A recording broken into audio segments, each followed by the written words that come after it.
मित्रों, आज की इस वीडियो में बात करते हैं विभिन्न गद्य विधाओं और उनके प्रमुख लेखक और उनकी रचनाओं के बारे में। हिंदी का अपना अलग योगदान है किसी भी प्रतियोगी परीक्षा के लिए, चाहे वो परीक्षा बहुत छोटी हो यानी उत्तर प्रदेश पुलिस की हो या यूपीएससी। ये वीडियो हर प्रतियोगी परीक्षा के लिए बहुत ही उपयोगी है। साथ ही एक और विशेष उपयोग की बात, आज सोशल मीडिया का दौर है। अपने आप को चाहे जितना बुद्धिमान बना लो और चाहे जितना निम्न स्तर पर गिरा लो, दुनिया भर के इस प्रकार के भी चैनल हैं जो गंदगी परोसते हैं और आपकी समय की बर्बादी करते हैं। अच्छे चैनल्स को अगर आप सब्सक्राइब कर लेंगे तो शायद उस गंदगी से बचेंगे। अपने आप को तैयार करिएगा प्रतियोगी परीक्षाओं के लिए। अगर आप विद्यार्थी हैं तो वीडियो पूरा सुनिएगा, अगर नहीं है तो नहीं भी सुन सकते हैं। चैनल आपके लिए उपयोगी है, सब्सक्राइब कर लीजिएगा। नहीं उपयोगी है, कोई बात तो नहीं। आइए देखते हैं विभिन्न गद्य विधाओं के प्रमुख लेखक और उनकी रचनाएं। हिंदी गद्य की सभी विधाओं को इस वीडियो में सम्मिलित किया गया है। देखिएगा, रेखा चित्र जो हिंदी गद्य की एक प्रमुख विधा है यानी तरीका है। रामरक्ष बेनीपुरी और महादेवी वर्मा जी द्वारा हिंदी गद्य की प्रमुख विधाएं लिखी गई और इनसे संबद्ध रचनाएं हैं माटी की मूर्तें और अतीत के चलचित्र। रचनाओं को भी याद करते रहिएगा। आत्मकथा, आत्मकथा ये विधा अपनाई गई बाबू गुलाब राय जी द्वारा और यशपाल द्वारा, और इनकी मुख्य रचनाएं मेरी असफलताएं और सिंहावलोकन। संस्मरण ये विधा अपनाई गई महादेवी वर्मा और रामरक्ष बेनीपुरी जी के द्वारा। इनकी रचनाएं देखिएगा, पथ के साथी और जंजीरें और दीवारें। जीवनी ये विधा अपनाई गई अमृत राय जी द्वारा और विष्णु प्रभाकर जी द्वारा, और इनकी रचनाएं देखिएगा, कलम का सिपाही और आवारा मसीहा। आगे देखेंगे निबंध। ये विधा बहुत ही लोकप्रिय है, अपनाई गई रामचंद्र शुक्ल और हजारी प्रसाद द्विवेदी जी द्वारा। इनकी रचनाएं चिंतामणि और अशोक के फूल। रेडियो नाटक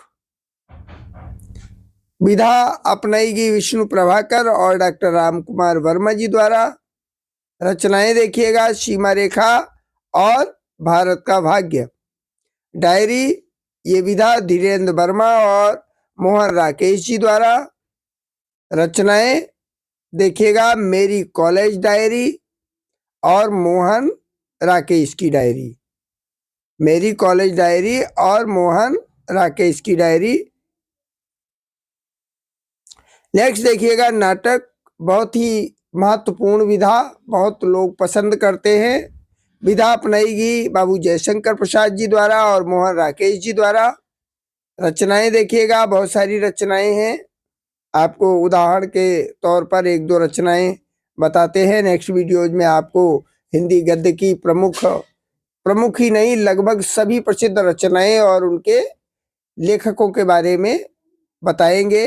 बहुत लंबी सीरीज रहेगी, 4-5 वीडियो रहेंगे, लेकिन उनको अगर तैयार कर लेते हैं तो वास्तव में अपने आप को काबिल पाएंगे हिंदी साहित्य में, और शायद ही कोई प्रश्न आपसे छूट जाए अगर आप याद करते हैं तो। लहरों के राजहंस ये भी एक नाटक है। एकांकी ये विधा अपनाई गई राम कुमार वर्मा जी द्वारा और उदय शंकर भट्ट जी द्वारा। उदाहरण इनके देखिएगा, दीपदान और नए मेहमान। उपन्यास बहुत ही ज्यादा पसंदीदा विधा रही मुंशी प्रेमचंद जी की और वृंदावन लाल वर्मा जी की। रचनाएं इनकी देखिएगा, गबन, मृगनयनी। हिंदी साहित्य में यात्रा साहित्य का भी बहुत बड़ा योगदान है।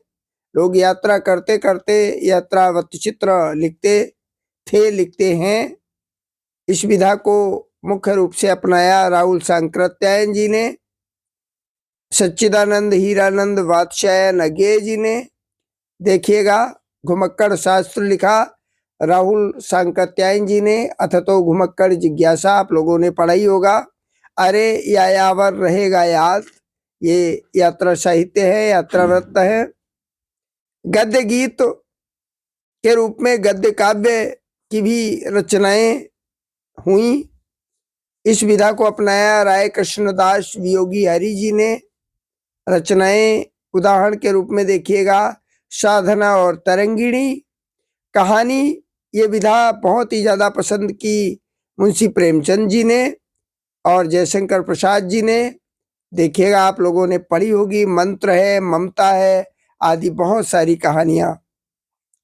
कविता ये विधा अपनाई गई जयशंकर प्रसाद जी द्वारा, मैथिली शरण गुप्त जी द्वारा, और भी बहुत सारे राइटर्स हैं, लेकिन मुख्य राइटर्स यही है। रचनाएं देखिएगा कामायनी, साकेत आदि। रिपोर्टाज ये विधा अपनाई गई रागे राघव जी द्वारा, धर्मवीर भारती जी द्वारा। रचनाएं देखिएगा एक रिपोर्ट, अकाल की एक छाया, भेंट वार्ता ये भी एक बहुत मुख्य विधा है, प्रायः पूछ दी जाती है भेंट वार्ता। इस विधा के मुख्य लेखक कौन है भेंट वार्ता के? देखिएगा लक्ष्मीचंद जैन जी और राजेंद्र यादव जी। बहुत सारी रचनाएं हैं भेंट वार्ता के संबंध में। देखिएगा भगवान महावीर एक इंटरव्यू, चेखव एक इंटरव्यू आदि रचनाएं हैं। चैनल को सब्सक्राइब कर लीजिएगा ताकि प्रतियोगी परीक्षाओं के लिए हिंदी साहित्य, उनकी रचनाएं और भी अन्य रस, छंद, अलंकार, समास आदि के सारे वीडियोज आप तक आसानी से पहुंच सके। संभव हो तो मित्रों के साथ शेयर और प्रमोशन कीजिएगा ताकि ये चैनल अधिकाधिक ग्रो हो सके और जो लक्ष्य है 1 सब्सक्राइबर्स का वो बहुत ही जल्दी हम पूरा कर सके। वीडियो पूरा सुनने के लिए बहुत बहुत धन्यवाद।